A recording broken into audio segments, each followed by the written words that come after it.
আসসালামু আলাইকুম। আরো একটি নতুন ভিডিও নিয়ে আপনাদের সামনে হাজির হয়েছি। আজকের বিষয় হলো প্র্যাকটিক্যাল যে পরীক্ষা হচ্ছে আপনাদের আগামী কালকে থেকে শুরু হচ্ছে বিভিন্ন উপজেলায়।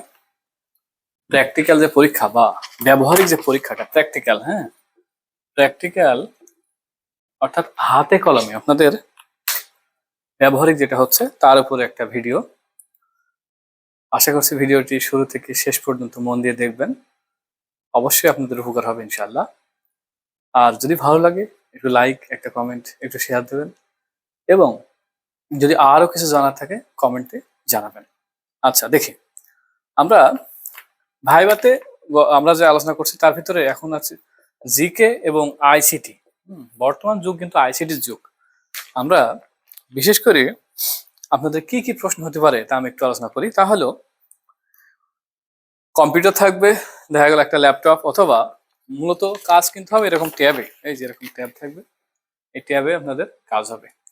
ট্যাবটা আপনার সামনে দিয়ে দিয়ে বলতে পারে যে একটু লেখেন তো দেখি আপনার স্পিড কেমন, একটা ডাটা এন্ট্রি দেন, হ্যাঁ, একটা মেইল, কোথাও একটা মেইল করেন, হ্যাঁ, বা আপনার আর একটা বিষয় হলো আপনারা জানেন যে অ্যাপস গুলা ডাউনলোড দিতে হয়। বলে আচ্ছা, আপনাকে প্রশ্ন করতে পারে যে অ্যাপস, হ্যাঁ, অ্যাপসটা কোথায় থেকে ডাউনলোড দিতে হয়? এই যে আমরা জানি যে প্রত্যেকটা অ্যাপসই ডাউনলোড এই প্লে স্টোর থেকে, এই যে প্লে স্টোর, এই যে প্লে স্টোর থেকে অ্যাপস ডাউনলোড দিতে হয়, হ্যাঁ। তারপরে বলা হলো যে একটা আপনি ইমেল পাঠান, ইমেলটা কিভাবে একটা আপনাকে সরাসরি তখন টেস্ট দিতে হবে ইমেল কিভাবে পাঠানো যায়, হ্যাঁ। দেখি আপনার অ্যান্ড্রয়েড ফোন আছে কিনা, থাকলে কেমন, এই আপনার অ্যান্ড্রয়েড ফোনের কয় র্যাম বা রম, কত জিবি, ঠিক আছে, হ্যাঁ। এবার বলতে পারে র্যামের পূর্ণরূপ কি, হ্যাঁ, আর এম র্যাম, র্যাম এবং রম, আর ও এম রম, এই দুটা পরীক্ষায় খুব আসে, ভাইভাতেও আসে। র্যামের পূর্ণরূপ র্যান্ডম অ্যাক্সেস মেমোরি, তাই তো। আর রিড, রমের হলো রিড অনলি মেমোরি, ঠিক আছে। তারপর দেখি সিপিইউ, বলতে কম্পিউটারে যে CPU, CPU,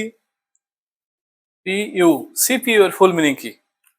central processing unit, হ্যাঁ। জিপিএসটা কি? জিপিএস, ওই যে জিপিএস ট্র্যাক করে, জিপিএস এর ফুল মিনিং কি জিজ্ঞেস করতে পারে।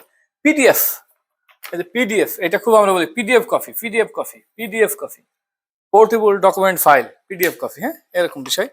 ভাইরাস কি, অ্যান্টিভাইরাস কি, পাসওয়ার্ড, আপনি ধরেন বলবে যে আপনি তো 45 দিনের কাজ, আপনি তো, আপনাকে তো ট্যাব দেওয়া হলো, কিন্তু আপনার বাসায় হয়তো বাচ্চা আছে, ছোট ভাই বোন আছে, ট্যাবে তো একটা পাসওয়ার্ড দিয়ে রাখবেন যেন সে ব্যবহার না করতে পারে, ডাটা নষ্ট না করতে পারে, একটা পাসওয়ার্ড দেন। তখন বলতে পারে পাসওয়ার্ডটা কেমন হতে পারে? আপনি বললেন স্যার 1 2 3 4 5 দিয়ে দিলাম, না, পাসওয়ার্ডটা একটু কঠিন অক্ষরে দিতে হয়। অর্থাৎ কেমন দিতে হয় পাসওয়ার্ড গুলা? পাসওয়ার্ড গুলা মূলত দিতে হয়, দেখো একটা পাসওয়ার্ড দিলাম আমি, অ্যাট দ্য রেট অফ দিলাম, হ্যাশ দিলাম, 1 2 3 দিলাম, ঠিক আছে, এ বি সি বড় হাতের ছোট হাতের, এইভাবে মিলিয়ে একটা পাসওয়ার্ড করলে সেই পাসওয়ার্ডটা সহজে কেউ খুলতে পারে না, হ্যাঁ। তারপরে ডাটা সিঙ্ক, ডাটা সিঙ্ক মানে ডাটা আপনি সিঙ্ক করলেন, সার্ভারের সাথে কানেক্ট, সার্ভারে চলে যাবে। কিউআর কোড কি, এটা জিজ্ঞাসা করতে পারে যে কিউআর কোড দিয়ে কি করে, ঠিক আছে।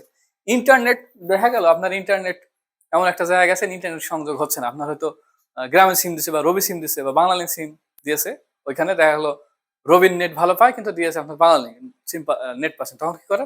তখন একটা ওয়াইফাই কানেকশন করতে হবে। ওয়াইফাই তে ফোন বা ট্যাব কিভাবে কানেক্ট করে সেটাও আপনাকে বলতে হবে। তারপর ফ্যাক্টরি রিসেট, ঠিক আছে, অর্থাৎ ডাটা সব মুছে ফেলা, হ্যাঁ।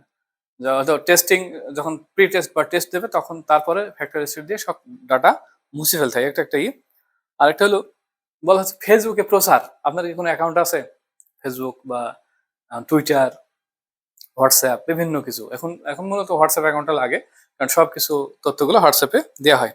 দেখা যাচ্ছে এয়ারপ্লেন মোডটা কি, এর এয়ারপ্লেন মোডটা কি একটু বলেন তো, হ্যাঁ, আপনি পারেন কিনা।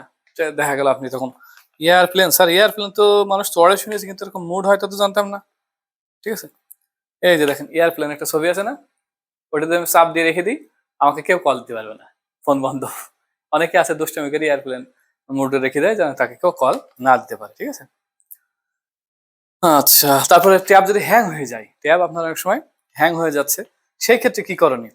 হ্যাঁ, ট্যাব যদি হ্যাং হয়ে যায় সেই ক্ষেত্রে আপনাদের কি করণীয়? তখন দেখা গেল ওই যে রিস্টার্ট বা ওপেন, শাটডাউন দিয়ে ওপেন করা, ঠিক আছে, রিফ্রেশ করা, এই সবগুলা মূলত প্র্যাকটিক্যালি করবে। বা আপনার এমনি কম্পিউটার যদি থাকে ওইখানে ভাইবা বোর্ডে কম্পিউটার আপনাকে একটা লিখতে দিতে পারে, আসলে আপনারা লিখতে পারেন কিনা বাংলা ইংরেজি অক্ষর, সবগুলাই মূলত প্র্যাকটিক্যালের ই, অর্থাৎ ডাটার বিষয়ে, ডাটা সিঙ্ক, ডাটা কিভাবে পাঠাতে হবে। আর সুপারভাইজার যারা তাদেরকে একটু কঠিন প্রশ্ন করবে। আমি যতদূর আমার কাছে খবর আছে প্রত্যেক উপজেলায় এসি ল্যান্ডের নেতৃত্বে সুপারভাইজারদের ভাইবা হবে। হ্যাঁ, একটু কড়া হবে এখানে, কারণ এখানে সবাই তো অনার্স বা ডিগ্রি পাস, হ্যাঁ এরকম বিষয়। আর হলো একটু কড়া ভাইবা হবে, তাদের প্রশ্ন একটু কঠিন হবে। তারা অবশ্যই অবশ্যই অবশ্যই জিকে পার্ট যেটা, হ্যাঁ সাধারণ জ্ঞান বাংলাদেশ সম্পর্কে একটু ভালো করে পড়ে যাবেন। আর যে আরো ভিডিও দিয়েছি সেগুলো আপনারা দেখছেন, আর যদি কিছু লাগে দেওয়া হবে। পরবর্তী ভিডিও দেখার আমন্ত্রণ জানিয়ে আমি আজকের মতো এখানে শেষ করছি। আপনাদের সকলের ভাবে ভালো হোক এই দোয়া রইল। আপনারা একটা সুন্দর কর্মের সাথে যুক্ত হবেন। একটা কাজ, যখন একটা কাজ করে একটা জায়গায় যায় অনেক অভিজ্ঞতা হয়। সকলের জন্য দোয়া রইল। আসসালামু আলাইকুম।